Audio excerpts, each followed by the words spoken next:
बिस्मिल्लाहिर्रहमानिर्रहीम। नाज़रीन, आप प्रोग्राम देख रहे हैं तलाश न्यूज़ नेटवर्क पर। मैं हूँ आपका मेज़बान निसार चौधरी। आज मेरे साथ जो मेहमान शख्सियत है वो पेशे के लिहाज से डॉक्टर है और मशहूर और मारूफ अस्पताल पिम्स में अपनी खिदमात सर अंजाम दे रहे हैं। इसके साथ साथ वो रीड अस्पताल में भी जो है वो अमराज़ गुर्दा और के जो मरीज़ हैं उनको वो देखते हैं, उनकी लुक आफ्टर करते हैं। आज हम इनके साथ मौजूद हैं, आपकी भी इनसे मुलाकात कराती हैं और कुछ हमारे सवालात हैं जो इनसे हम करेंगे। अच्छा डॉक्टर साहब, सबसे पहले तो ये बताएं कि आपका जो शोबा है, आप हमारे अमराज़ गुर्दा है और जो गुर्दों की आजकल जो बढ़ती हुई बीमारी है, आपने देखा होगा कि लोग जो है वो किडनी फेलियर की तरफ चले जाते हैं और फिर उसके बाद डायलिसिस जो है उसका शुरू हो जाता है। डायलिसिस करने के बाद वो मरीज़ जो है आस्ता आस्ता मौत के मुँह में चला जाता है। तो आपसे मेरा जो सवाल है वो ये है कि ये जो लोगों के गुर्दे हैं ये फिर क्यों होते हैं, किस वजह से होते हैं? ये दुनिया में, पूरी दुनिया में जो नंबर 1 काज है या नंबर 1 एक वजह जो कहते हैं गुर्दों की बीमारी की, वो शुगर है, जिसका नाम है डायबिटीज़ मेलाइटस। तो डायबिटीज़ मेलाइटस जो है वो 2 तरह की होती हैं, एक को टाइप 1 कहते हैं, दूसरी को टाइप 2 कहते हैं। तो ये दुनिया में नंबर 1 पे है, ये वजह है। दूसरी ब्लड प्रेशर, हाइपरटेंशन उसको कहते हैं कि ब्लड प्रेशर का ज़्यादा हो जाना, तो ये दूसरे नंबर पे आ जाती है। लेकिन हमारे सेटअप में बहुत सी इन्फेक्शन जो हैं जो कि गुर्दों को ख़राब करती हैं, उस वजह से ख़राब होते हैं। फिर लोगों की डाइट ठीक नहीं है। लोग जो है आप देखें खालस ग़िज़ा का मिलना, दूध से लेके आप चाय से लेके जितने भी ये चीज़ें इस्तेमाल करते हैं उनमें से देख लें कि कितनी उनमें मिलावट है या अडल्ट्रेशन है। तो वो जो मिलावट करने वाले हैं उनको नहीं पता कि ये जो चीज़ें दूध में, जो केमिकल का नाम दूध रख दिया है, तो ये बच्चे के जिस्म में जाके, बड़े के जिस्म में जाके क्या करेगा। इसी तरह दूसरे आप ये ड्रिंक्स हैं, इसमें क्या डाला हुआ है उनको नहीं पता कि ये टॉक्सिक इंग्रेडिएंट है और ये बॉडी में जाके क्या करेंगे। तो दूसरी सेल्फ मेडिकेशन लोग करते हैं कि दवाइयाँ बहुत सी इस्तेमाल करते हैं। तो हमारे मुल्क में भी ये जो गुर्दों की नंबर 1 पे वजह जो है वो शुगर ही बनती जा रही है, और इन्फेक्शन हैं, ब्लड प्रेशर्स हैं, कुछ फिर पैदाइशी बीमारियाँ भी होती हैं। कुछ लोगों के दूसरे अज़ा भी जो होते हैं उनकी वजह से जैसे अस्पताल में दाखिल होते हैं, कोई टेस्ट करा रहे हैं, एक्सरे कराने गए हैं, उधर वो इंजेक्शन मिलते हैं कि तो उसकी वजह से हो जाता है। कुछ लोग एंजियोग्राफी कराते हैं, हार्ट के लिए गए हैं, उनके लिए जो इंजेक्शन जो मिलते हैं उनकी वजह से भी जो गुर्दे इफेक्ट हो जाते हैं। तो अदरवाइज भी जिस्म का कोई भी आर्गन अगर इफेक्ट होता है तो अल्टीमेटली बाद में गुर्दे भी इफेक्ट होते हैं। फॉर एग्जाम्पल कि अगर दिल का कोई मरीज़ है, दिल के अमराज उसको चल रहे हैं, जैसे डायबिटीज़ पहले चल रही है वो गुर्दों का असर करती है, फेल कर देती है। इसी तरह दिल के अमराज और जो दवाइयों को इस्तेमाल होती हैं वो गुर्दों को इफेक्ट करती हैं। इसी तरह जो जिगर के मरीज़ हैं जिनमें जिगर फिर खराब हो जाते हैं और वो दवाइयाँ ले रहे होते हैं और दवाइयों पे चल रहे होते हैं, तो उस जिगर की वजह से भी जो है गुर्दे जो है इफेक्ट होती है। इस तरह फेफड़े हैं, फेफड़ों के लिए वो लोग दवाइयाँ इस्तेमाल करते हैं और जो बीमारियाँ हैं उसकी वजह से भी गुर्दे इफेक्ट होते हैं। फिर मस्कुलोस्केलेटल, जैसे कि दर्द आजकल पेन्स एंड एक्स हर बंदे से पूछे जी वो आया हॉस्पिटल में पूछे जो दर्दें हो रही हैं, तो वो जो बॉडी पेन्स एंड एक्स के लिए पेन किलर लेते हैं, तो उसकी वजह से भी दवाइयाँ इस्तेमाल करते हैं। इसके अलावा पानी की कमी, कुछ लोग आजकल ये जो नई नस्ल आती आ रही है जिसको वो पूछो लड़के लड़के वो पानी नहीं पीते, कि क्यों नहीं पीते, उनको टेस्ट ही ना आता। उनको वो जो शहर में पड़े हुए ड्रिंक्स हैं वो लेंगे, अगर वो नहीं मिलते तो वो पानी नहीं पिएंगे। पानी जैसे अगर गर्मियाँ शुरू हो गई हैं तो इसकी वजह से तो बहुत से लोगों की पत्नियाँ भी गर्मी, ज़्यादा गर्मी या ज़्यादा सर्दी में जो है वो ज़ाहिर होती हैं। समझें, ये वजूहत हैं जो कि गुर्दों के अमराज को ज़्यादा कर रहे हैं। जी डॉक्टर साहब, आपने लेकिन अगला सवाल जो आपने किया सारी कि अगला सवाल जो आपने कहा था कि वो मौत के मुंह में चला जाता है। लेकिन अब जो बीमारी है गुर्दे की, पहले तो हम उसको रोकते हैं। 2 तरह की होती है, एक होता है एक्यूट रीनल फेलियर, यानी अचानक से जो गुर्दे खराब होते हैं वो ठीक हो जाते हैं, और अल्हम्दुलिल्लाह हम जो हमारे पास एडमिट होते हैं पेशेंट, तो 90% तकरीबन हमने उनको रिवर्स कर देते हैं।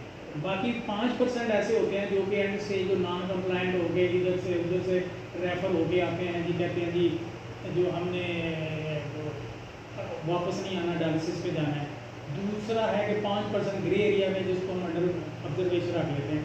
तो अब इसकी जो इलाज है इसको 3 चीज़ें हैं, एक तो एक्यूट रिवर्स हो जाते हैं ज़्यादा मोस्टली, और जो फिर ये नहीं तो आहिस्ता आहिस्ता जो ख़त्म होते हैं तो वो रिवर्स नहीं होते, तो उसको भी वो तरीका है कि अरेस्ट करें कि यानी अगर वो नेफ्रोलॉजिस्ट के पास टाइमली आ जाते हैं तो उनको फर्दर उनकी प्रोग्रेशन कहते हैं डिजीज़ को आगे बढ़ने से रोका जा सकता है। अगर रोका नहीं जा सकता जिन केसेस में उनके स्लो उनको कम उनकी रफ्तार फेलियर की तरफ जाने से रोका जा सकता है, तो ये तरीके हैं जिससे गुर्दे को बचाया जा सकता है। तो इन सारी मेहनत के बावजूद भी जो लोग एंड स्टेज पे चले जाते हैं यानी जिनके ख़त्म हो जाते हैं, तो उनका जो इलाज है उनको 3 चीज़ों में कहा जाता है, उनका रीनल रिप्लेसमेंट थेरेपी कहते हैं। यानी गुर्दा जिस्म के अंदर जितने काम करता है उसको आपने दूसरों तरीके से काम करने हैं, वो तो बंदा जो जिंदा रहेगा। उसमें से एक डायलिसिस है कि डायलिसिस से बंदे को पेशाब आता है, तो जब पेशाब नहीं आता तो हम उस डायलिसिस मशीन जो है उससे वो पानी निकाल लेते हैं, तो पेशाब की जगह काम करना हो गया।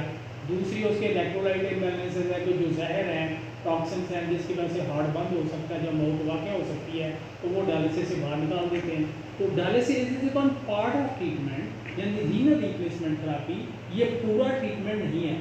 उसके साथ में खून बनाने वाले खून हार्मोन्स पैदा होते हैं गुर्दे से जो कि खून बनाने के काम आते हैं, तो वो फिर हम टीकों की बदल सूरत में आजकल अवेलेबल हैं, तो वो इंजेक्शन लगाते हैं तो उनका खून जिस्म के अंदर ही बनता है और उनको वो नहीं करने पड़ते, ब्लड लगाने की ज़रूरत नहीं पड़ती। इसी तरह फिर दूसरी कोई है विटामिन की डेफिशिएंसी हो जाती है, जिसमें विटामिन डी है, बहुत कॉमन है, इसकी डेफिशिएंसी होती है, वो विटामिन डी के इंजेक्शन भी हैं, कैप्सूल भी हैं, वो देते हैं, बंदा ठीक रहता है। इसी तरह विटामिन बी है और दूसरी विटामिन है, विटामिन बी भी टैबलेट फॉर्म में भी है, विटामिन इंजेक्शन के फॉर्म में भी है, वो इंजेक्शन भी देते हैं। तो वो सारे हार्मोन वाले और खून बनाने वाले काम और ये जो पेशाब वाला काम है, ये सिस्टम करके बंदा जो है वो ठीक रहता है, अपनी ज़िंदगी गुजारता है और अपनी ज़िंदगी अपनी नौकरी भी अपना काम भी करता है। इसका मतलब ये है, इसको कहते हैं इलाज जो है अब ये थेरेपी या ट्रीटमेंट से आगे है रिहेबिलिटेशन। एक बंदा नकारा हो गया है तो हम उसको दोबारा मुआशरे का कारम शख्स बनाते हैं, उसको फैसिलिटेट करते हैं। फिर दूसरी फॉर्म डायलिसिस जो है 2 तरह का होता है, एक पेट के जरिए होता है, पेरिटोनियल कहते हैं, वो ट्यूब पेट में लगा देते हैं, वो भी है, वो घर में डायलिसिस कर सकता है कि आप अपना दिन को काम करें, रात को आप वो सोल्यूशन होता है, आप ड्रिप की तरह पानी की तरह पानी में डाल लें, उसको कुछ घंटों के बाद निकाल लें, तो उसको निकालने आपका पानी बाहर निकल गया और आप दिन को काम करें। इसी तरह अगर दिन को काम करते हैं डायलिसिस मशीन पे करते हैं तो रात को काम करें, रात को कर रहे हैं तो दिन को करें। और इस वक्त ये नहीं है कि जैसे हमने नाम रखा हुआ है वो कपड़े धोने वाले नहीं है जो गुर्दे वाश होते हैं, जिसे ना ये गलत लफ्ज़ जो इस्तेमाल होता है, और ये जो गुर्दा का फेल होता है तो उसमें काम कोई नहीं करना। वो दोनों सूरतों में डायलिसिस अगर रात को वाला दिन को कर सकता है, दिन वाला रात को कर सकता है। तीसरी फॉर्म जो आ जाती है वो फिर गुर्दा का बदले गुर्दा है, जैसे गाड़ी है उसका इंजन खराब हो जाता है तो आप उसको नया डाल देते हैं, तो उस गुर्दे की जगह नया गुर्दा लगाते हैं, उसको ट्रांसप्लांट कहते हैं। अब बाकी जो दुनिया है उसमें जो लोग एक्सीडेंट में या सडनली किसी तरह से फौत हो जाते हैं तो उनके निकाल के गुर्दे और बाकी जिस्म के हिस्से भी तो उनमें लगा दिए जाते हैं, उनको ट्रांसप्लांट कहते हैं। और फिर कोई जिंदा लोगों का भी गुर्दा निकाल के, क्योंकि 2 गुर्दे होते हैं तो एक निकाल के लगा दिया जाता है, दूसरे में वो चल सकता है। तो इसी तरह हमारे सरकार पाकिस्तान में भी है, कोई उनके रिलेटिव जो है गुर्दा दे दे तो वो गुर्दा भी चल सकता है। लेकिन उसको भी जो पहला जो गुर्दे थे, जो पहले गुर्दे खराब हुए थे, उससे ज़्यादा मेहनत करनी पड़ती है जो नया गुर्दा लगाया। ये नहीं है कि गुर्दा लगा लिया दवाई नहीं खानी, दवाई उसको रेगुलरली खानी पड़ेगी, डेली खानी पड़ेगी उस गुर्दे को जिंदा रखने के लिए, और रेगुलर फॉलोअप कराना पड़ेगा नेफ्रोलॉजिस्ट के पास, तो वो ज़िंदगी उसकी चलेगी। और आजकल रिकॉर्ड पे है कि 25 से 30 साल तक भी डायलिसिस कराने वाले लोग जिंदा हैं और वो काम भी कर रहे हैं। यहाँ तक लाइफ एक्सपेक्टेंसी जो है यानी कि उनकी ज़िंदगी पहुँच गई है। और नेफ्रोलॉजी का जो ये आपने कहा कि सिस्ट से पते हैं फौत होते हैं, अब ऐसी कोई बात नहीं। नेफ्रोलॉजी का मोटो ये है कि बंदे को गुर्दे फेल होने की वजह से फौत नहीं होना चाहिए। आप 3 चीज़ें यहाँ बता दी, तो तीनों चीज़ें मौत से रोकती हैं, पेरिटोनियल डायलिसिस कर लें, हीमोडायलिसिस कर लें, ट्रांसप्लांट कर लें। और गुर्दा बहुत से लोग जो ट्रांसप्लांट कराते हैं तो वो फौत होते हैं, तो उनका ट्रांसप्लांट काम कर रहा होता है तो फेल नहीं हुआ होता, तो अगर वो भी कोई साल में होता है कि वो ठीक करे। इसी तरह के जो डायलिसिस के मरीज हैं ज़रूरी नहीं है कि वो गुर्दे फेल। डॉक्टर डॉक्टर साहब बहुत शुक्रिया, आपने बड़ी तफसील के साथ जो है वो घुटनों की बीमारी से मतलब जो है ना हमारे नाज़रीन को बताया है, और मैं समझता हूँ कि आपकी ये जो मालूमात हैं इससे हमारे जो नाज़रीन हैं वो इस्तेफ़ादा हासिल करेंगे। लेकिन सर गुजारिश ये है कि सवाल था मेरा कि डायलिसिस से लोग बहुत घबराते हैं, और फिर दूसरा ये है कि डायलिसिस जो है ये महंगा तरीन इलाज है, और फिर तीसरा ये कि जो डायलिसिस लोग करवाते हैं उनके जो एक तो मरीज़ अजियत से गुजरता ही है, लेकिन उसके जो लवाहिकीन है वो भी बड़े मुतासर होते हैं। चाहे डायलिसिस कराने के कोई आदमी कराता है अस्पताल में तो उसके साथ 1 या 2 बंदे लाजमी होने चाहिए। फिर अगर हम डायलिसिस कराने के बाद अगर मरीज़ को हम ट्रांसप्लांट की तरफ लेके जाते हैं तो ट्रांसप्लांट हमारे मुल्क में बहुत बड़ा महंगा इलाज है, और ये सारी जो सूरत हाल है इस वजह से जो लोग हैं वो इस वक्त बड़े खौफजदा हैं कि जो गुर्दों के अमराज हैं, स्पेशली जो गुर्दे लोगों के फेल हो जाते हैं, वो बड़ी एहतियात करते हैं लोग कि हमारे गुर्दे किसी अल्लाह ना करे कि हमारे गुर्दे फेल हो जाए।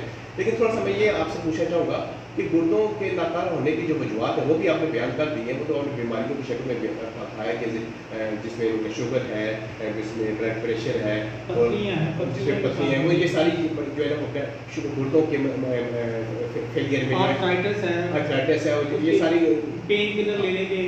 लेकिन सर मैं ये चाहूँगा कि एक आदमी जो है सेहतमंद आदमी जो है उसको कैसे पता चलता है कि उसके जो गुर्दे हैं वो आस्ता आस्ता जो काम करना छोड़ गए हैं, तो इसमें आप क्या एहतियाती तदाबीर बताएंगे लोगों को कि वो मेरा मतलब है कि ये कौन सा ऐसा टेस्ट उनको करवा लेना चाहिए, और ये टेस्ट जो है ये हर 3 महीने बाद कराना चाहिए, 6 महीने बाद कराना चाहिए, ये कब कराना चाहिए, इसके बारे में थोड़ा सा। आपके मेरे 4 सवाल हो गए हैं। पहला आपका सवाल ये था कि लोग डायलिसिस से डरते हैं।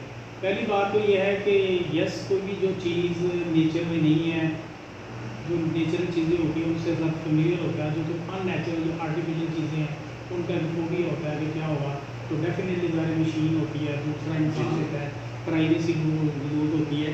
लेकिन आजकल सेफ एंड में ट्रेंड लोगों में कोई प्रॉब्लम नहीं होती। अभी ये ऊपर मेरे साथ चले जाएँ तो डायलिसिस के मरीज सोए हुए, और ये मोस्टली आप अगर आते हैं तो विज़िट करके देखें कि डायलिसिस के मरीज डायलिसिस के दौरान सोए होते हैं। तो अगर बंदा तकलीफ में हो तो क्या वो सोता है? यस, नीडल की प्रिक जो है वो थोड़ी सी उससे दर्द होती है, लेकिन वो शुरू में स्किन ज़्यादा सेंसिटिव होती है, तो उसके लिए भी कोई लोकल चीज़ें जो है वो निकाली जाती हैं, तो वो उसमें इसको किया जाता है। दूसरा जो आपका क्वेश्चन है कि लोग ज़्यादा, तो वो आने का ज़रूरी नहीं, जैसे मैं अभी आपको कहा कि हमारे यहाँ भी हैं यंग पेशेंट जो हैं, जो हैप्पी हमारी इंस्ट्रक्शन के बाद हैं, वो खुद ड्राइव करके आते हैं, खुद ड्राइव करके जाते हैं, ठीक हो, वो अकेले आते हैं, अकेले जाते हैं। ये डिपेंडेंट वो होते हैं जो नॉन कंप्लाइंट होते हैं, या टू ओल्ड टू लो या मर्द है, जो डिपेंडेंट होते हैं, जो साइकोलॉजिकली साथ उनके कोई या फिजिकली और मैटर चल रहे होते हैं, हैंडीकैप होते हैं, अदरवाइज स्ट्रोक के होते हैं, हार्ट के होते हैं, और मसले साथ कि क्योंकि आर्गन है, जिस्म है, तो जिसमें एक अगर बाकी अफेक्ट होते हैं तो गुर्दा अफेक्ट होता है, तो गुर्दा अफेक्ट होता है तो बार के जो दूसरे हैं वो भी अफेक्ट होते हैं। यस, आगे है कॉस्ट की ये बात है, तो चूँकि वही बात है कि क्योंकि हमने इंडस्ट्री नहीं लगाई, हम इंडस्ट्री नहीं लगा रहे, हम मालिक्यूल नहीं बना रहे, हम लोगों को लिख के भेजे जा रहे हैं कि हमें कर्जे दो, हमें ये करो, तो हम ये नहीं करेंगे या वो नहीं करेंगे, तो हम एज ए नेशन ग्रो ही नहीं कर रहे, एज ए कंट्री ग्रो ही नहीं कर रहे। ये मालिक्यूल जो बाहर आ गया है, तो देखिए इंडिया जो है वो एक पैरासीटामोल का मालिक्यूल बना के बिलियंस कमा रहा है, तो आप लोग उधर नहीं कमा सकते। आप लोगों का काम है बाहर से लेके पैकिंग कर रहे हैं, तो किधर डाल आगे पूरे हो, तो जब डॉलर बढ़ता है चीज़ें वो कीमत पूरी हो जाती हैं।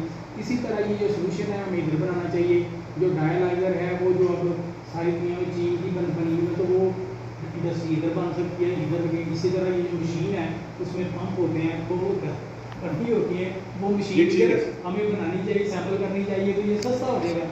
अगला क्वेश्चन आपका ये कि अपना सेहत के लिए सबसे बेहतर तो ये है कि नेचर में जो आपने चीज़ें प्रोवाइड की हुई हैं, पानी का ख्याल, पानी आप ज़्यादा से ज़्यादा पिए, ज़्यादा से ज़्यादा नहीं, जितना 24 आवर में रिक्वायर्ड है कितना है आपको। अब ये गर्मी है तो गर्मी में मौसम आप देखें हर बंदे के लिए मुश्किल है, बच्चे के लिए रहना है, बूढ़े के लिए, अगर आप बाहर जाते हैं पसीना एक मजदूर बता घर के लिए, तो उसकी क्वांटिटी बढ़ जाएगी।